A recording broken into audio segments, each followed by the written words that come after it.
تعظیم آل رسول کا ایک عجیب و غریب واقعہ۔ جنید نامی خلیفہ بغداد کا درباری پہلوان مملکت کی ناک کا بال تھا۔ وقت کے بڑے بڑے سورما اس کی طاقت اور فن کا لوہا مانتے تھے۔ ساری مملکت میں جنید کا کوئی مقابل و حریف نہیں تھا۔ خلیفہ بغداد کا دربار لگا ہوا تھا۔ اراکین سلطنت اپنی اپنی کرسیوں پر بیٹھے ہوئے تھے۔ جنید بھی اپنے مخصوص لباس میں زینت دربار تھے کہ ایک چوبدار نے آ کر اطلاع دی کہ صحن کے دروازے پر ایک لاغر و نیم جاں شخص کھڑا ہے۔ شکل کی پراگندگی اور لباس کی شکستگی سے وہ ایک فقیر معلوم ہوتا ہے۔ ضعف و نقاہت سے قدم ڈگمگاتے ہیں۔ آج وہ شخص صبح سے برابر اصرار کر رہا ہے کہ میرا چیلنج جنید تک پہنچا دو، میں اس سے کشتی لڑنا چاہتا ہوں۔ قلعے کے پاسبان ہر چند اسے سمجھاتے ہیں کہ چھوٹا منہ بڑی بات مت کرو، جس کی ایک پھونک سے تم اڑ سکتے ہو، اس سے کشتی لڑنے کا خواب پاگل پن ہے۔ لیکن وہ ضد ہے کہ اس کا پیغام بادشاہ تک پہنچا دیا جائے۔ خلیفہ نے حکم دیا اسے حاضر کیا جائے۔ تھوڑی دیر کے بعد چوبدار اسے اپنے ہمراہ لیے ہوئے حاضر ہوا۔ اس کے قدم ڈگمگا رہے تھے، چہرے پر ہوائیں اڑ رہی تھی۔ بڑی مشکل سے دربار میں آ کر کھڑا ہوا۔ وزیر نے دریافت کیا، تم کیا کہنا چاہتے ہو؟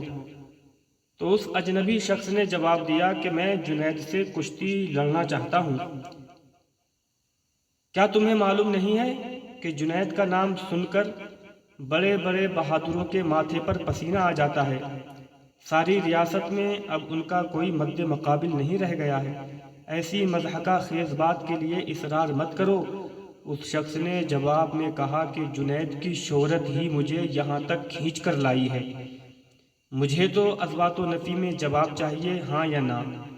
مسئلہ بہت پیچیدہ بن گیا تھا، اس لیے خلیفۃ المسلمین کے اشارے پر وزیر نے اہل دربار کی رائے دریافت کی۔ سارا نشیب و فراز سمجھانے کے بعد بھی اگر یہ واضح ہے تو اس کا چیلنج منظور کر لیا جائے۔ بالآخر یہ بات ہوئی کہ اس کا چیلنج قبول کر لیا گیا۔ کشتی کے مقابلے کے لیے دربار شاہی سے تاریخ اور جگہ متعین کر دی گئی اور ساری مملکت میں اس کا اعلان کر دیا جائے۔ اطمینان رکھا جائے، میں وقت مقررہ پر دنگل میں حاضر ہو جاؤں گا۔ یہ کہتے ہوئے اجنبی شخص دربار سے رخصت ہو گیا۔ ساری مملکت میں ہونے والے دنگل کا تہلکہ مچا ہوا تھا۔ اکثر لوگوں کی رائے تھی کہ وہ ضرور آئے گا، اسے شاطر اور پاگل سمجھنا غلط ہے۔ بہرحال ہوا کچھ ایسی چل گئی تھی کہ جتنے منہ اتنی باتیں۔ تاریخ جیسے جیسے قریب آتی جا رہی تھی، انتظار شوق کی آنچ تیز ہوتی جاتی تھی۔ اب وہ شام آ گئی تھی جس کی صبح کو تاریخ کا ایک اہم فیصلہ ہونے والا تھا۔ آفتاب ڈوبتے ڈوبتے کئی لاکھ آدمیوں کا ہجوم بغداد میں منڈلا رہا تھا۔ جنید کے لیے آج کی رات بہت اسرار ہو گئی تھی۔ ساری رات بے چینی میں کربٹیں بدلتے گزر رہی تھی۔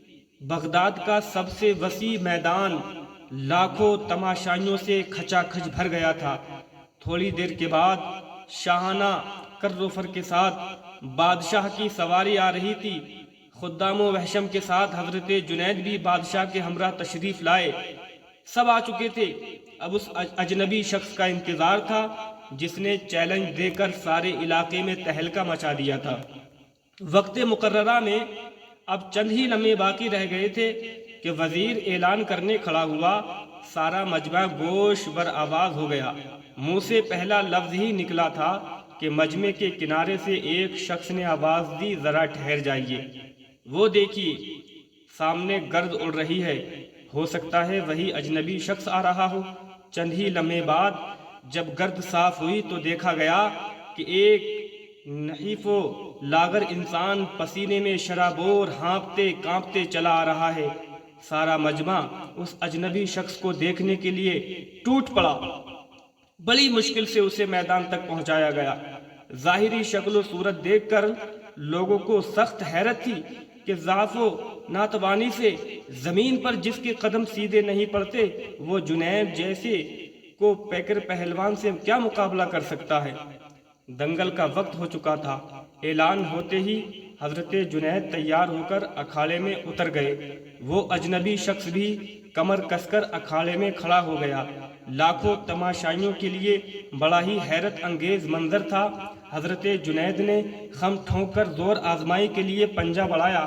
اس اجنبی شخص نے دبی زبان سے کہا، اے جنید، کان قریب لائیے، مجھے آپ سے کچھ کہنا ہے۔ نہ جانے اس آواز میں کیا سحر تھا کہ سنتے ہی حضرت جنید پر ایک سکتہ طاری ہو گیا۔ اچانک پھیلے ہوئے ہاتھ سمٹ گئے۔ کان قریب کرتے ہوئے کہا، فرمائیے۔ اجنبی شخص کی آواز گلوگیر ہو گئی۔ بڑی مشکل سے اتنی بات منہ سے نکل سکی، جنید، میں کوئی پہلوان نہیں ہوں، زمانے کا ستایا ہوا ایک آل رسول صلی اللہ تعالی علیہ وسلم ہوں۔ اللہ اکبر۔ سیدہ فاطمہ رضی اللہ تعالیٰ عنہ کا ایک چھوٹا سا کنبہ کئی ہفتے سے جنگل میں پڑا ہوا فاقوں سے نیمے جاں ہے۔ سیدانیوں کے بدن پر کپڑے بھی سلامت نہیں ہیں کہ وہ گھنی جاڑیوں سے باہر نکل سکیں۔ چھوٹے بچے بھوک کی شدت سے بے حال ہو گئے ہیں۔ ہر روز صبح کو یہ کہہ کر شہر آتا ہوں کہ شام تک کوئی انتظام کر کے واپس لوٹوں گا، لیکن خاندانی غیرت کسی کے سامنے منہ نہیں کھولنے دیتی۔ گرتے پڑتے بڑی مشکل سے آج یہاں پہنچا ہوں۔ فاتح خیبر کا خون ہاشمی رگوں میں سوکھتا جا رہا ہے۔ چلنے کی سکت باقی نہیں ہے۔ شرم سے بھیک مانگنے کے لیے ہاتھ نہیں اٹھتے۔ میں نے تمہیں صرف اسی امید پر چیلنج دیا تھا کہ آل رسول کی جو عقیدت تمہارے دل میں ہے آج اس کی آبرو رکھ لو۔ وعدہ کرتا ہوں کہ کل میدان قیامت میں نانا جان صلی اللہ تعالیٰ علیہ وسلم سے کہہ کر تمہارے سر پر فتح کی دستار بندھواؤں گا۔ فاطمی چمن کی مرجھائی کلیوں کی اداسی اب دیکھی نہیں جاتی۔ جنید عالمگیر شہرت اعزاز کی صرف ایک قربانی سوکھے چہروں کی شادابی کے لیے کافی ہے۔ یقین رکھو، آل رسول کے خانہ بدوش قافلے کی حرمت و آسودگی کے لیے تمہاری عزت و ناموس کا ایثار کبھی رائگاں نہیں جائے گا۔ ہمارے خاندان کی یہ ریت تمہیں معلوم ہے کہ کسی کے احسان کا بدلہ ہم زیادہ دیر تک قرض نہیں رکھتے۔ اجنبی شخص یعنی ایک سید کے یہ چند جملے نشتر کی طرح حضرت جنید کے جگر میں پیوست ہو گئے۔ پلکیں آنسوؤں کے طوفان سے بوجھل ہو گئیں۔ عشق و ایمان کا ساغر موجوں کے تلا تم سے زیر و زبر ہونے لگا۔ آج کونین کا سرمدی اعزاز سر پر چڑھ کر جنید کو آواز دے رہا تھا۔ عالمگیر شہرت و ناموس کی پامالی کے لیے دل کی پیشکش میں ایک لمحے کی بھی تاخیر نہیں ہوتی۔ بڑی مشکل سے حضرت جنید نے جذبات کی طغیانی پر قابو حاصل کرتے ہوئے کہا، کشور عقیدت کے تاجدار، میری عزت اور ناموس کا اس سے بہترین مصرف اور کیا ہو سکتا ہے کہ اسے تمہارے قدموں کی اڑتی ہوئی خاک پر نثار کر دوں۔ چمستان قدس کی پزمردہ کلیوں کی شادابی کے لیے اگر میرے جگر کا خون کام آ سکے تو اس کا آخری قطرہ بھی تمہارے نقش پا میں جذب کرنے کے لیے تیار ہوں۔ اے خوشا نصیب کہ کل میدان حشر میں سرکار اپنے نواسوں کے زر خرید غلاموں کی قطار میں کھڑے ہونے کی اجازت مجھے مرحمت فرمائیں۔ اتنا کہنے کے بعد حضرت جنید خم ٹھونک کر للکارتے ہوئے آگے بڑھے اور اجنبی شخص سے پنجہ ملا کر گت گئے۔ سچ مچ کشتی لڑنے کے انداز میں تھوڑی دیر پیترا بدلتے رہے۔ سارا مجمع نتیجے کے انتظار میں ساکت خاموش نظر جمائے دیکھتا رہا۔ چند ہی لمحے کے بعد حضرت جنید نے بجلی کی تیزی کے ساتھ ایک داؤں چلایا۔ آنکھیں کھلیں تو جنید کے حامیوں کے نعرہائے تحسین سے میدان گونج اٹھا۔ ہیبت سے دیکھنے والوں کی پلکیں جھپک گئیں، لیکن دوسرے ہی لمحے میں حضرت جنید چاروں شانے چت تھے۔ سینے پر سیدہ فاطمہ کا ایک نحیف و ناتواں شہزادہ فتح کا پرچم لہرا رہا تھا۔ سبحان اللہ۔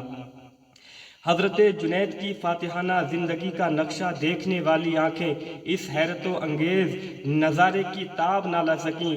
ایک لمحے کے لیے سارے مجمع پر سکتے کی سی کیفیت طاری ہو گئی، آنکھیں پھٹی کی پھٹی رہ گئیں۔ حیرت کا طلسم ٹوٹتے ہی مجمع نے نحیف و ناتواں سید کو گود میں اٹھا لیا۔ میدان کا فاتح اب سروں سے گزر رہا تھا اور ہر طرف سے انعام و اکرام کی بارش ہو رہی تھی۔ رات ہونے سے پہلے ایک گمنام سید خلعت و انعامات کا بیش بہار ذخیرہ لے کر جنگل میں اپنے قافلے کی طرف لوٹ چکا تھا۔ حضرت جنید اکھاڑے میں اسی شان سے چت لیٹے ہوئے تھے۔ اب کسی کو کوئی ہمدردی ان کی ذات سے نہیں رہ گئی تھی۔ ہر شخص انہیں پائے حقارت سے ٹھکراتا اور ملامت کرتا ہوا گزر رہا تھا۔ عمر بھر مدح و ستائش کا خراج وصول کرنے والا آج زہر میں بجھے ہوئے طعنوں اور توہین و آمیز کلمات سے مسرور و شاد کام ہو رہا تھا۔ ہجوم ختم ہو جانے کے بعد خود ہی اٹھے اور اپنے دولت خانے پر تشریف لے گئے۔ رات کی زلف سیاہ کمر کے نیچے ڈھل چکی تھی۔ بغداد کا سارا شہر تاروں کی ٹھنڈی چھاؤں میں محو خواب تھا۔ عشاء کی نماز سے فارغ ہونے کے بعد حضرت جنید جب اپنے بستر پر لیٹے تو بار بار کان میں یہ الفاظ گونج رہے تھے: وعدہ کرتا ہوں کہ کل میدان قیامت میں نانا جان سے کہہ کر تمہارے سر پر فتح کی دستار بنواؤں گا۔ حضرت جنید سوچتے ہیں، کیا سچ مچ ایسا ہو سکتا ہے؟ کیا میری قسمت کا ستارہ یک بیک اتنی بلندی پر پہنچ جائے گا کہ سرکار دو عالم صلی اللہ تعالیٰ علیہ وسلم کے نورانی ہاتھوں کی برکتیں میری پیشانی کو چھو لیں؟ اپنی طرف دیکھتا ہوں تو کسی طرح اپنے آپ کو اس اعزاز کے قابل نہیں پاتا، لیکن لاڈلوں کی ضد بھی تو کوئی چیز ہے۔ اگر میدان حشر میں شہزادے مچل گئے تو رحمت تمام کو کیوں کر گوارا ہو سکے گا کہ ان کے دل کے نازک آب گینے پر کوئی آنچ آ جائے۔ سارے زمانے میں آل رسول کی زبان کا بھرم مشہور ہے، گردن کٹ سکتی ہے، دی ہوئی زبان نہیں کٹ سکتی۔ آخر کربلا کے لالہ زار کی سرخی زبان ہی کے بھرم سے تو آج تک قائم ہے۔ نبی زادوں کا وعدہ غلط نہیں ہو سکتا۔ قیامت کے دن ضرور اپنے نانا جان تک میری بات پہنچائیں گے۔ اے کاش آج قیامت آ جاتی، آج ہی محشر کا وہ روح پرور نظارہ نگاہوں کے سامنے ہوتا۔ اب جب تک زندہ رہوں گا قیامت کے لیے ایک ایک دن گننا پڑے گا۔ حساب و شمار کی گرفت میں نہ آنے والی یہ طویل مدت کیسے کٹے گی؟ یہ سوچتے سوچتے حضرت جنید کی پرنم آنکھوں پر نیند کا ایک ہلکا سا جھونکا آیا اور وہ خاکدان گیتی سے بہت دور ایک دوسری دنیا میں پہنچ گئے۔ اب بغداد سے گنبد خضرا کا کل صاف دکھائی دے رہا تھا۔ بغداد کی زمین جھومنے لگی، بہاروں نے پھول برسائے، صبا نے خوشبو اڑائی، سحر نے اجالا کیا، رحمتوں نے فرش بچھائے اور درخشاں کرنوں سے حضرت جنید کے صحن کا چپا چپا معمور ہو گیا۔ الصلاۃ والسلام علیک یا رسول اللہ کے نغموں سے فضا گونج اٹھی۔ عالم بے خودی میں حضرت جنید سلطان کونین صلی اللہ تعالیٰ علیہ وسلم کے قدموں سے لپٹ گئے۔ سرکار نے رحمتوں کے ہجوم میں مسکراتے ہوئے فرمایا: جنید اٹھو، قیامت سے پہلے اپنے نصیبے کی سرفرازیوں کا نظارہ کر لو۔ نبی زادوں کے ناموس کے لیے شکست کی ذلتوں کا انعام قیامت تک قرض نہیں رکھا جائے گا۔ سر اٹھاؤ، تمہارے لیے فتح کرامت کی دستار لے کر آیا ہوں۔ آج سے تمہیں عرفان و تقرب کی سب سے اونچی بساط پر فائز کیا گیا۔